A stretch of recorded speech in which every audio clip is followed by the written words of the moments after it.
Hello and welcome everybody, I'm Barbarian, and today we are here once more in our beautiful fief here in Manor Lords. We're taking a good look at the now finished village right here. This is Kaseritz, our settlement designed by Germans. This is a historical plan and then inhabited by the local Slavic population. I honestly couldn't be happier with how this came out, and I'm happy to see that so many of you are enjoying this one as well. I am now at a point where I think we are essentially done with this particular village, but that of course does not mean that we are done with this playthrough. I mean, there is yet so much to do. Not to mention that, as it stands, I have not even built a single level 2 burgage plot. Take a look at that. Yeah, we are still here in front of so much action and what can be done. However, it should be said that when we take a look at this village, this will probably be the last time in a long time that I will be focusing a video on this particular thing. Well, rather, the last 3 episodes were the focus, and now we're moving on. I think in the future I might be changing this up, maybe more trees here and more trees over there, or we're just gonna pack some fields in there. I'm not entirely certain, but in general, this is essentially done. And I gotta say, I really like the work that we have put in here. What we have here is not just a beautiful village, but it also is a self-sustaining village. We have, of course, the beautiful mill right there. We have all of the fields here, and we are doing some good labor. Our citizens here, I think, are going to be basically the breadbasket going forward. And I am very happy to see that because, well, food and bread is how you keep everybody happy. Both our community, but also the army, because, well, that one marches on its stomach. Now, before we move on and get to the big project that will only start in this episode, I would like to take a quick gander at something that I've seen in the comments, because I love it. It's a big consideration, right? People were looking at this and were saying, wait a minute, you have one entrance and exit point in this town? That seems awful for trade. That seems awful for expansion. It just seems awful all around. And I mean, yes, that is entirely correct. This particular village design is unique in the sense that it was constructed by Germans, or rather designed by Germans, but for the local already existing Slavic population. I really just want to remind you that the way we are playing this game is essentially that we are a part of the late Ostsiedlung period, so 13th, 14th century. We're looking at a situation where the German overlordship is expanding into the east, the Slavs are being pushed back further and further, and of course at times are then put into their very own little villages right here. And at the end of the day, that means that what we mostly care about as a lord is that the Slavs are indeed good subjects, that they stay loyal, that they have a good life, but that they also don't get any funny ideas. And that is exactly the point here. We are essentially reorganizing existing communities. We are doing this in a way where this is quite defensible. So even should there be raids, should there be anything going on that is hostile, they have a good chance at survival without us intervening right away. Not to mention that, like I said, expanding isn't really in the mindset of us here anyway. This is so that the population that exists is quiet and calm, and so that we can build the actually big cities going forward. Which brings us to the actual topic of this video and of the videos going forward. We are going to build the German settlement of this region. Now, if you take a look at that, you can see that there are, of course, plenty more regions to go for, and we are going to claim many of them. We are going to erect different villages in different forms because, well, that is what we're doing here. We are, of course, building historical villages, or, well, historical layouts, but for the time being, we are still only here in Kaseritz. And, well, for the time being, that means that we need to find a new settlement spot. And we were looking at this in one of the previous episodes, and I gotta tell ya, listen, right now in Manor Lords you only have one map. It is this map, and you get different spawns depending on where you start, but we had the luck that we spawned in one particular region where, oh my god, we have one of the most special and most unique, I would argue, kind of landmarks here on this entire map. We have these cliffs right here, and look at them. They are pretty damn tall, and I really like this idea because this is, of course, how you secure a particular region. This right here that we are currently on is the King's Road. You can see traders like this fella right here passing along, and we can see, of course, that we need full control of this King's Road. If the bandits ever actually took full control, that would be absolutely devastating. We couldn't sell our bread, we couldn't import whatever we need, and ultimately that would be awful. So, my general plan, and I say general plan because things might be changing in the upcoming episodes. You know how it is, I am not too nailed down here. We have a base concept and then we will run with it. But fundamentally, if we take a look at this, you can see right here. This is a hill. You can see the elevation lines going down right here. Then we have a secondary hill right over here. And I looked around. You can't really see it well, but there's also a smaller hill right over here. So right in that location. If we want to secure the King's Road and our entire possession, so this entire fiefdom, then this right here is definitely the key for it. It will allow us to be in control of this region, to even see our town over there, to see our new town that will be roughly over here. And then last but not least, should we ever expand northwards, then...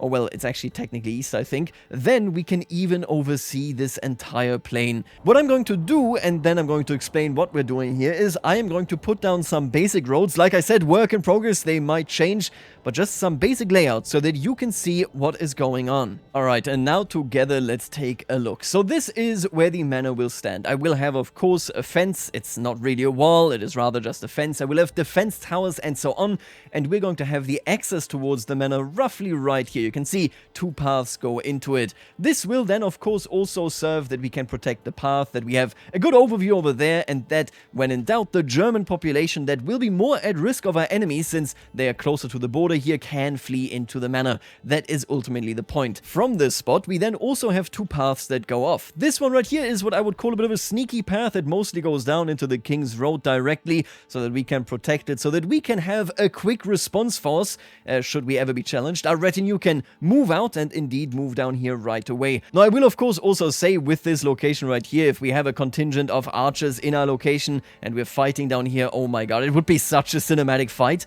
Let's just pray that our enemies show up down here. You know, who knows? If it happens, it would be amazing. Anyway, so this road is mostly so that we are connected directly to the King's Road. This road, on the other hand, is probably going to serve as a main field road, so there will be fields on either side. If I'm not mistaken, we have a pretty good flex availability here, so this and this and this, all of this will be field territory, and we will roleplay this. I talked about this in a previous episode. We will roleplay these as the proper domains. So these are effectively the direct fields of the Lord that have to be worked in the serfdom period here by our serfs. And of course, they are very, very close to the manor and will be directly responsible for the prosperity. And let me check one thing here, because obviously this would long-term, which currently isn't in the game, but this would long-term become the position of a proper fortification, maybe even of a castle. But a castle needs, and I'm not sure that we actually have this, it needs Oh, no, okay, you know what? We would actually be fine. We could place the well right here, so a proper castle would basically be running this rough area, and then we even would have a native water supply. Then, once we come over here, we will have more fields. This is a great field area as well, I believe, for, yeah, there you go, for barley and such. And then this is where we will actually have the proper German village center. Now, let me tell you, before I start building here, I was thinking about this for such a long time.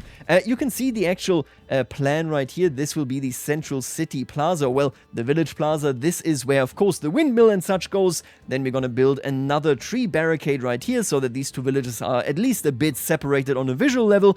And then right here is the manor, certain fields, and the entire city can spread out over here. I'm gonna be honest with you. Ideally, I would have liked it if I could have put the city roughly here. The point of this city is ultimately to connect these 2 King's Roads. There is a dense and uncivilized forest directly here in a big part of our domain. So making sure that we can connect these 2 pathways and that we can protect them is a huge, huge step.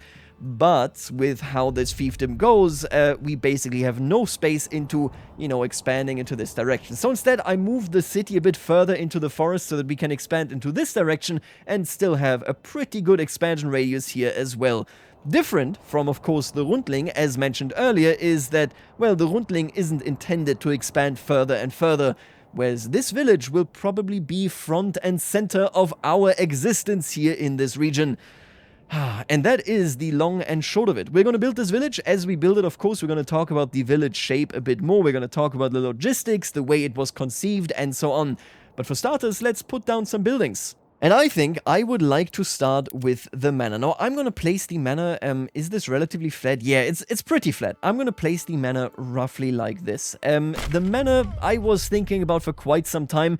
I was originally thinking maybe right here we should have a manor-centric village where, so basically the manor is roughly a square, and then you have 2 roads going off of that square, and those roads will then be the rough guideline for the actual village. But again, the issue comes with the expansion. What we're going to do instead is basically a lone manor, a self-standing manor, and this manor, and I don't want to go too deep here, will basically have a pretty elaborate network of walls right here going into all of this area. We can't build anything once we have those walls in place, but I think that is fine. Let's just map this out. You know what? Actually, I'm not going to map this out at all. What I will be doing is we're just going to place this down, and then long term, you can see it right here. I'm going to, for example, add a tax office right there. And then since we don't really have more assets, I'm going to place another tax office here to give this a bit of a round look.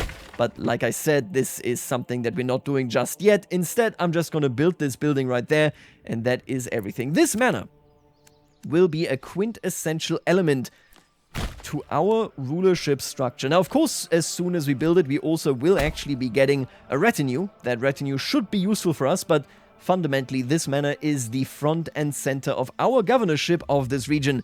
They are pretty much self-administering over there.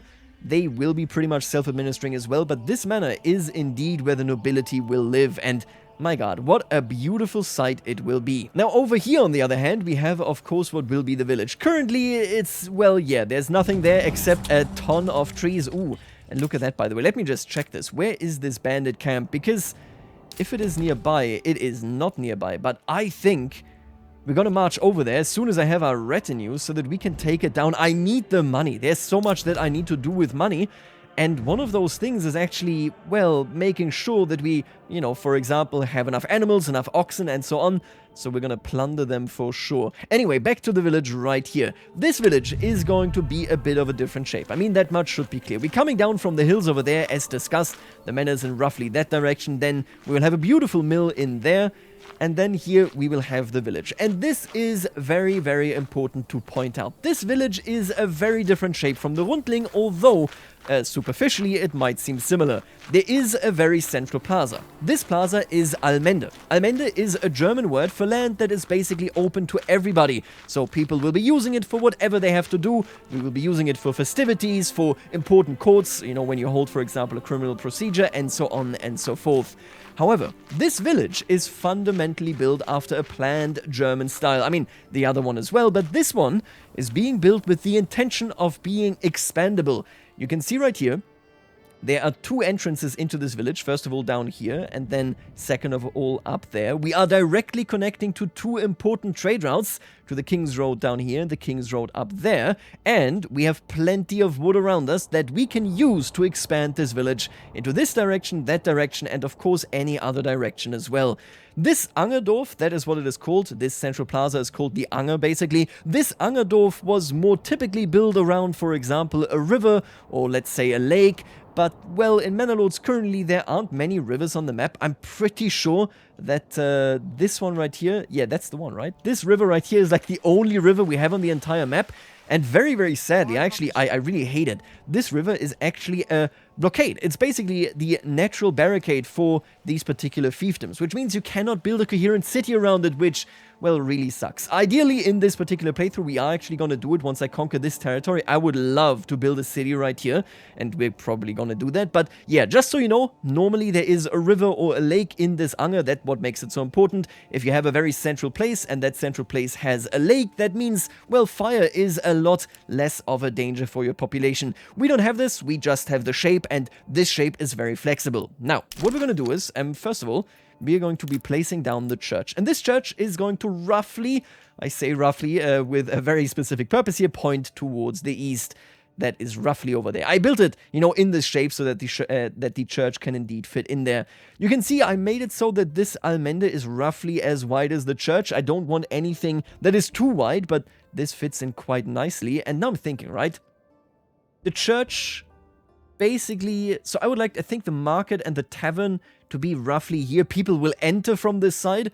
That is what they will see for the first time. And then we will have the church a bit deeper into this particular Anger here, right over there. Now, here is something that we can already see that I find quite sad, but that is very normal in this game. Honestly, my biggest criticism probably is exactly this element. Don't see what I'm about to say as a review or anything, because honestly, I don't play these RTS, these city builders often enough to have enough opinions that, even warrant a review, but, well, fundamentally, fighting back these trees right here. You see this huge forest. This forest would have many myths, of course, for the local population. There may be many frightening stories about it, and most importantly, it would take so long to cut this forest down.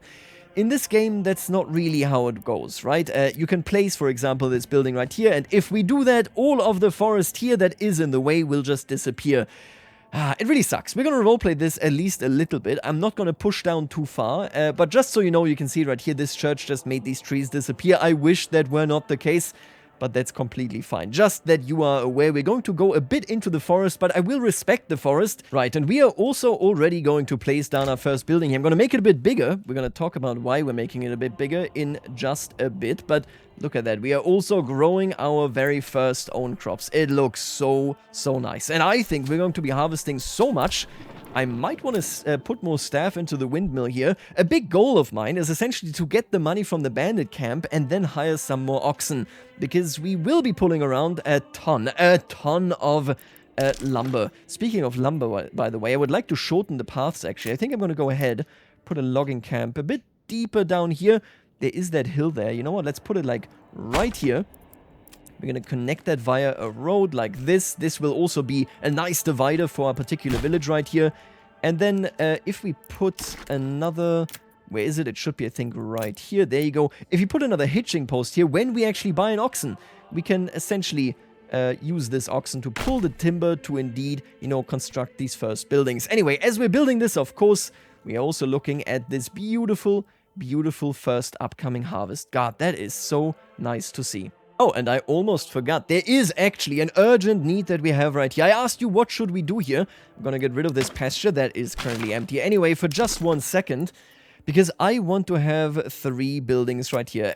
Let's build, where is it? This is where it is, there it is. We're going to build a communal oven, and I think we're going to build this like, this is a convenient position, I think, right? Then we're going to put down the tavern. I definitely want a tavern right here. It's just, you know, it's kind of nice, right? These people earn a break, and I would like to keep some trees here. I think that looks good. Yeah, look at that. We're going to have plenty of trees, and then I can redraw the pasture, and eventually... the remaining part of this almende will indeed be used as a pasture. There you go. That is beautiful. So that is basically what we're building here. I'm going to up the, importance of the communal oven here because, well, they are the only ones that are going to be actually doing the baking. And we're going to have a ton of flour once we are harvesting all these fields. So we're going to be prepared for all of that. Now, like I said, this manor will indeed now be quite the distance. Look at them come. My god, they're so far away. This is a huge distance, and right now our village here, Kaseritz, will actually aid us in building this, but obviously it will be nice once we have the local German village so that they can take on these tasks rather than the oxen from very, very far away.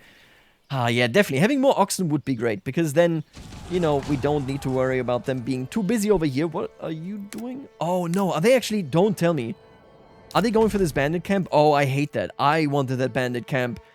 But it looks as though our competitor is going to clear this out, and yeah, that means I will not be able to collect the money unless, oh, I can steal it again. I gotta swoop in. You know I gotta swoop in. I'm going to do my best to actually claim that money. Oh lord, it is such a long path.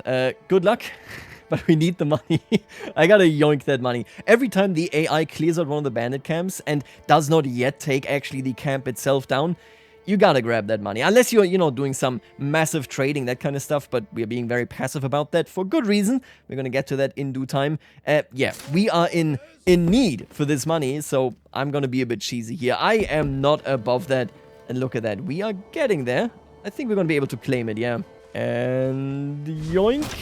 Thank you so much. Now, I am tempted to put this into my treasury, because with that treasury, I could then actually hire some mercenaries. We could talk about maybe waging some war.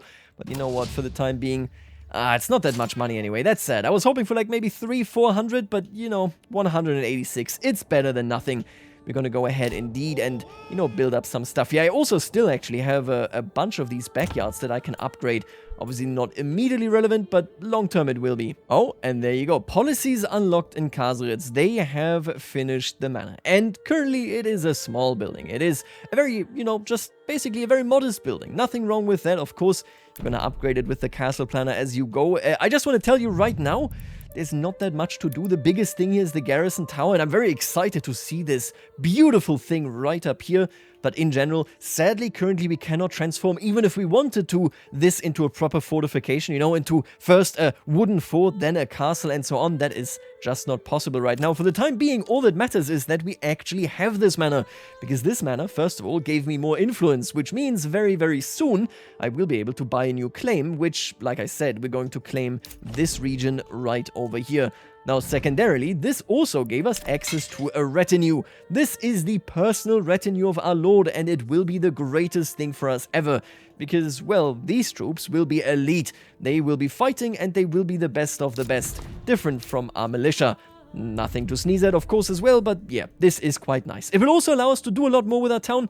You're gonna see that as we go. For the time being, all you need to know, the lord has arrived. Self-governance is over. And the manor is here. And you know what? Right away, let me just take a look at this. Land tax. We currently don't really have a lot of regional wealth. It's fine. I'm going to leave this at 0. But I will be paying some tithe. So let's say we give up 10% of our food to the church so that we can make some influence here. I think that would be quite decent. Makes it so that, again, we can soon buy the location over there. I don't want to lose too much food. Currently, we are kind of, you know, at a... Yeah, I mean, we're getting a lot of wheat out of this, I think. 75 days until harvest, but we will see how much influence we get out of this in general. I don't really know what the balancing looks like there. Let's hope that the church doesn't take too much. I wonder whether I can already unlock these taxes or whether that is something you can only do later. I'm not so sure. I like the banalities, by the way. Yeah, to use the mill, you have to pay some money. I like that a lot. That is neat. That is a real thing. Love to see it. Really, really awesome. Did building that manor also give us more wealth? It feels like it gave us more regional wealth, right? Huh.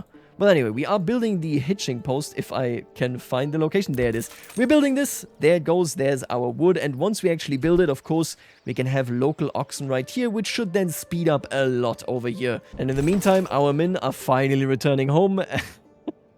Took you long enough, pal.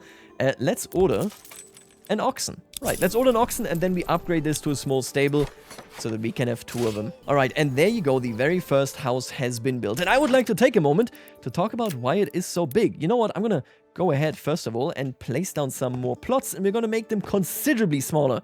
There you go, actually, you know what, yeah, that looks fine.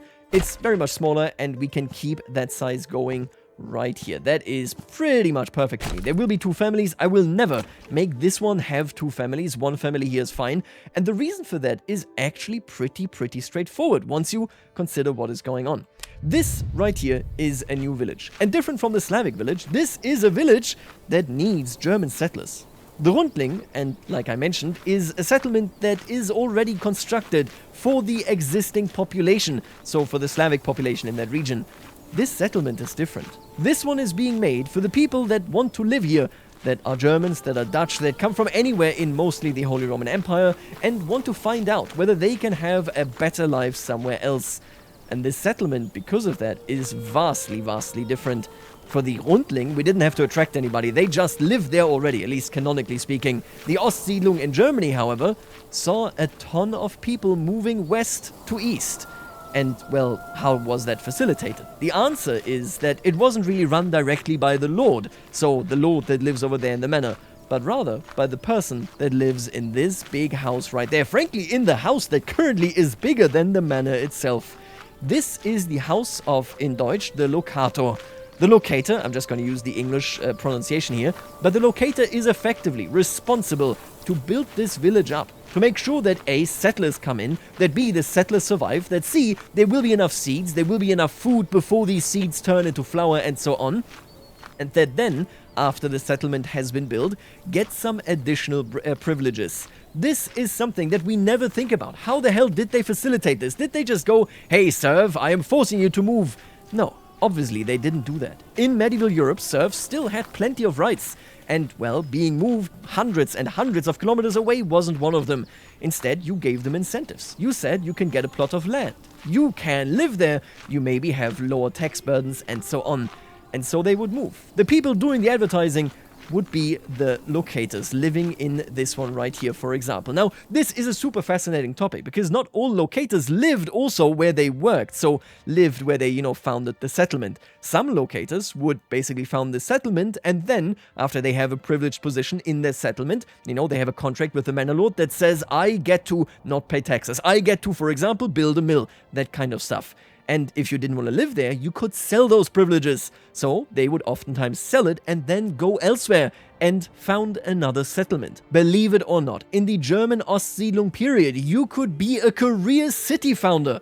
It is such a fascinating part of history. And this right here was founded not by a career one, but rather by somebody that wants to live in the village himself, which is why he has this beautiful big plot, and which is why all the other plots might not be the same size. I actually saw this, and I found this a super interesting debate. People were saying, well, most of the time, these plots were exactly the same size. The reason for this is, at the end of the day, and this makes a lot of sense, and it isn't wrong per se, the reason for this is that if these plots are a different size, people would start fighting over them. People would be angry, and that is terrible. You don't want feuds in your village. They need to work. They need to work together, and they need to come to understandings. Now, in general, that is the ideal world, and I would argue that career locators mostly are pretty good about giving equal plots.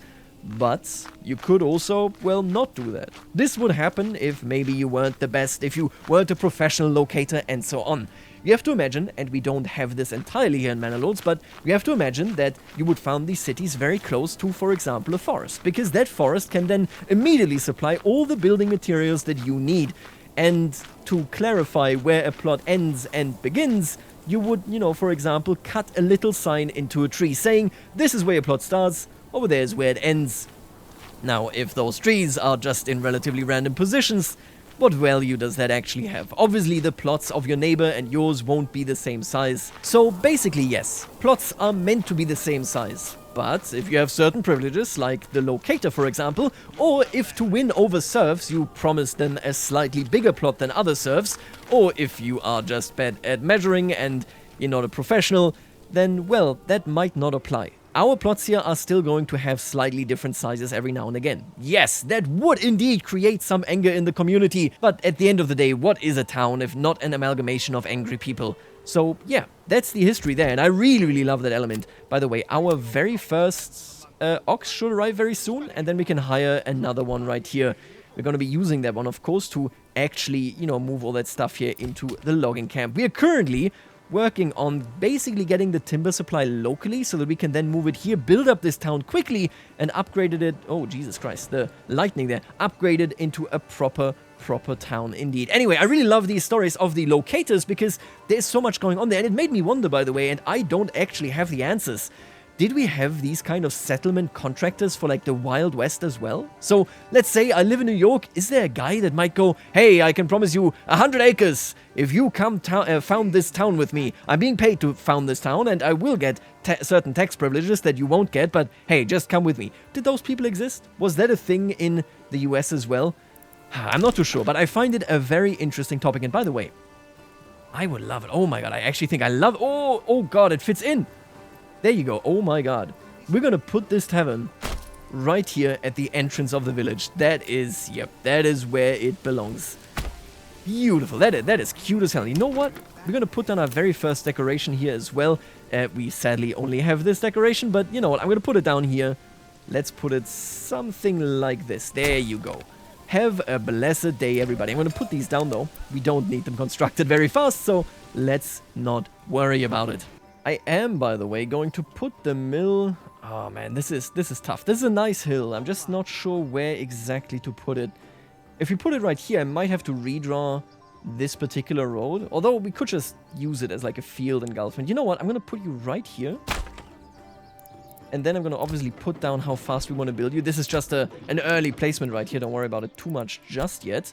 Now let's take a look at this. Yeah, okay. I'm going to bring this road down here so that it is very easily reachable by the fields and so on.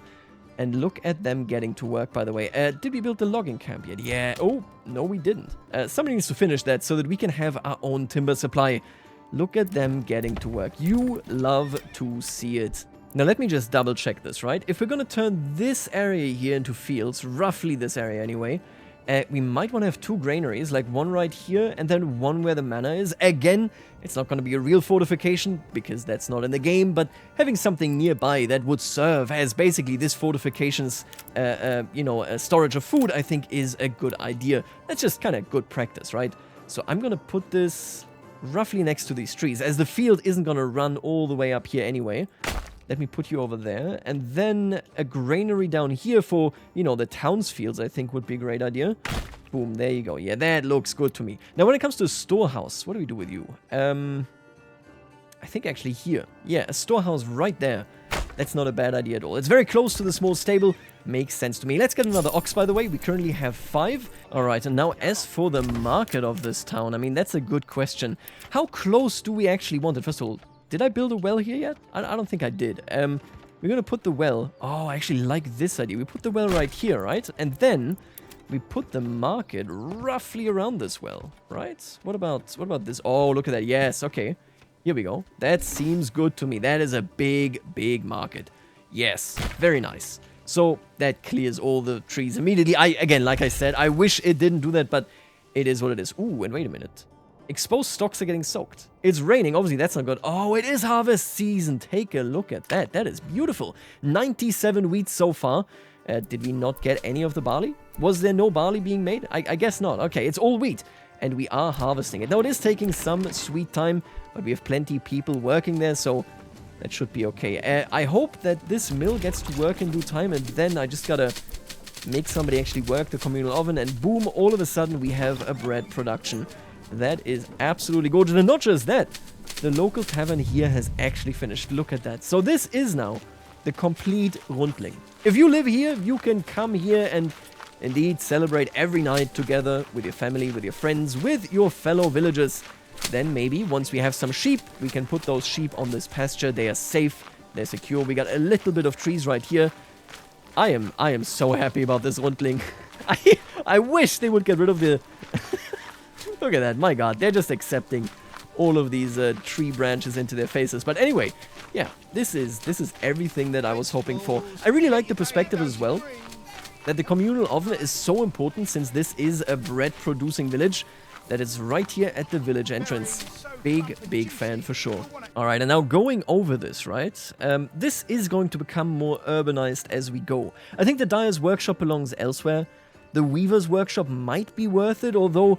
We're going to put that outside of town, I think. Tannery, obviously not in town. And the only thing that I really want to put here, or need to put here maybe even, is this right here. I need a smithy. You know what? I'm going to put you a bit away from the church so that the noise pollution isn't too bad. But yeah, obviously need a smithy. And I'm going to put you low since we're not even producing, iron. But we're going to get there in due time. Don't worry about it. This is already shaping up. We have this beautiful tavern. God, I love that tavern. Let me tell you. I think that is a gorgeous thing right there. We're going to lead a road going down next to these houses and then maybe actually put like a house... Yeah, okay, let's put a block of houses like right here. That seems about right to me. We're going to go down there. This is just a side street going maybe to even more fields. We're going to see. But anyway, this city is definitely shaping up. Oh yeah, look at that. We are generating influence here. I just want to make it to 1,000 and then we should be pretty good. You can see now that the market here is also coming together. I might have to micro, where exactly what stall goes, but I'm not too concerned by that. We can definitely do that in due time. Do we have anybody living here yet? Are these just empty houses? Huh. Alright, well, they're gonna move in, okay? Don't worry about it. We're also a bit short now on fuel. Not too concerned by that though. We just gotta produce more. It's gonna be fine. I'm not too worried, okay? Ooh, and a new bandit camp has been sighted. And this one is actually nowhere near where we want to expand. Obviously, ideally, eventually want to grab this, but I think we're going to challenge them nonetheless. I want the money. And this will now also mean, actually, that we are going to pull out our retinue. Now, let me take a look at this. Yeah, we don't have anything else yet. Once we have this town, I will set up the entire smithy production. Don't you worry about it. But for the time being, as you can see, we can't equip them with anything else going forward. And that also means that this is now the first time at which the retinue will actually appear. They come directly here from the manor. Look at them go. I am so proud of them. They are the pride of this particular village because they will bring peace and order to all those that don't deserve not getting axed down, you know? Now, I do think, outside of all the stuff that we've built so far for this town, we basically have built everything that we need, at least in this town directly, right? Yeah, we don't need administration. Trade is looking fine. I might put some trade posts here, but they are not immediately required. Let's put down more building plots. Why wouldn't we, right? We might even make these, yeah, very non-uniform. I like the idea. Again, we're not a professional locator. This is a guy that just wants to live here. He likes the idea of being a part of our beautiful community, even if that means that he's not that great at marking trees.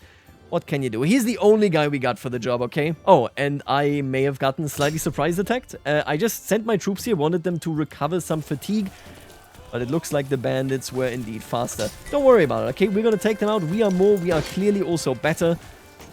God, I hope we can defeat them. If I lose this for no reason whatsoever, that would be terrible. My effectiveness is just horrendous here, but it looks as though our combined forces can indeed push them down. We haven't lost anybody quite yet. I hope they break soon. Somebody commented this actually, and I do agree with this, that if you are a bandit, and if you see a ton of troops coming your way, you just run away.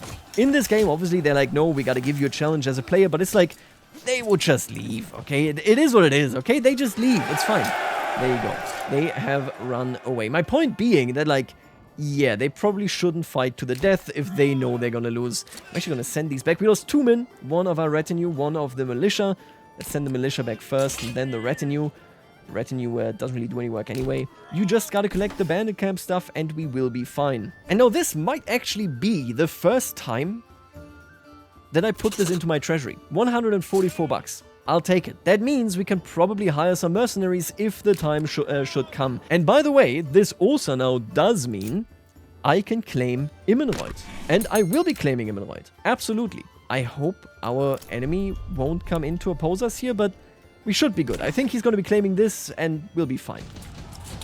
Oh god, if he actually does it, I would cry. Oh, and I am now noticing that it looks as though the village down here, Kaseritz, is kind of struggling with actually putting all these fields together in some of the years. Currently, they're doing fine. I might eventually, though, build another farmhouse, right? We'll see, okay? It doesn't really matter. It's just one of those concerns that we will address eventually whenever the opportunity arises. Let's go. We have claimed Immenreuth. Are we going to do anything with Immenreuth just yet?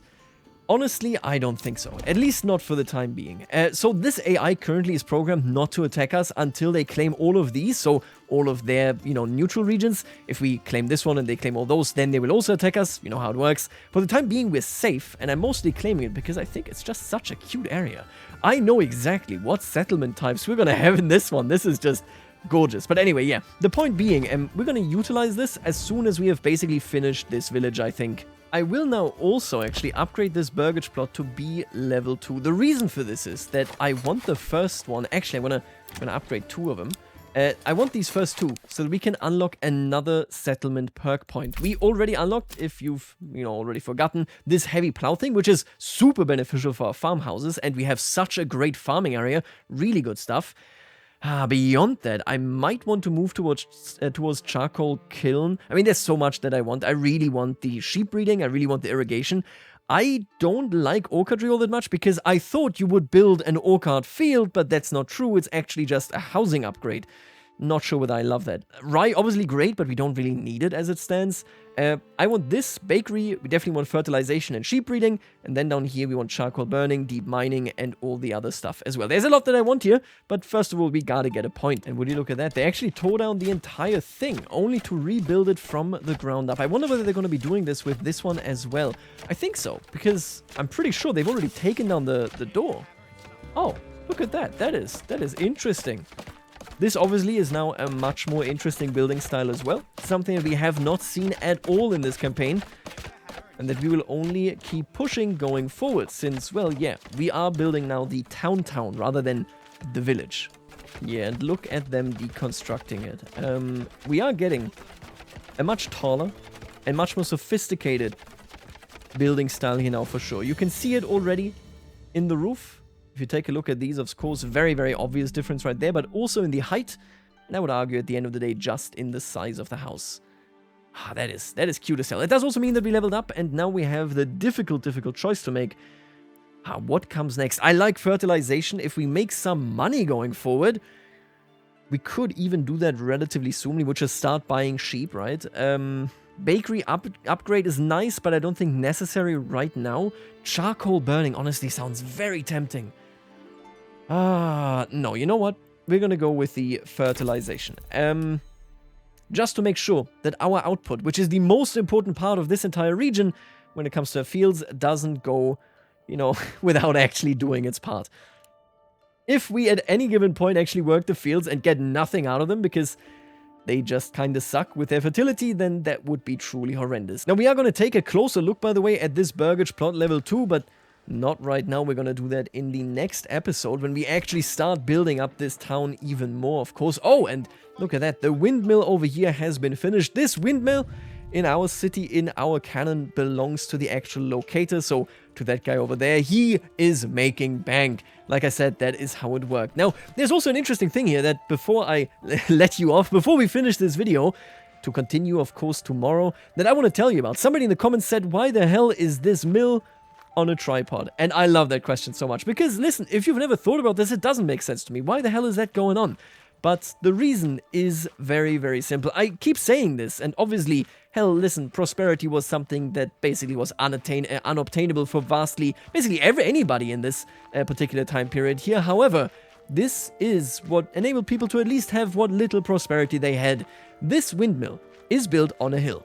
Why? The reason is obviously because we need wind to turn the sails of the windmill, and, well, the higher you are up, the more likely it is that you will have steady wind going on. However, should you be in a particular season, should you have a particular part of the month where wind comes from a different direction and doesn't blow in favor of your mill, then you're screwed. You can't turn wheat into flour.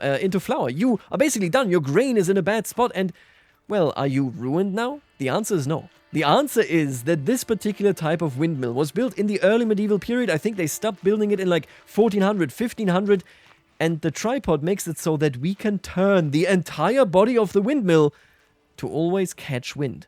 Yep. That is exactly how that worked. Now, the classic, the stereotypical windmill that you have in mind when you think about it is, of course, not this one. It is the Dutch one where you have a very firm, on the ground standing tower, and then on top you have something connected to the actual wheels, or, well, to the windmill. And the reason here is that newer part, so after this windmill was given up, they started building new technology, and that new technology made it so that you don't have to turn the entire body of the windmill, but instead just the top cap. So you have a tower. On that top of the tower is a cap that can turn, and that is indeed the stereotypical windmill that you, for example, see a lot when it comes to TV, when it comes to stuff like the Dutch, and so on and so forth. Anyway, this windmill right here is gonna do plenty for us, and plenty for our new town. I already can see it coming along. We are going to get rid more and more of the forest right here. In the next episode, I would wager that we will also put down the fields. And yeah, look at that. We have so many oxen now. Building stuff is going a lot faster than it did previously. I think we got the full 8 right now.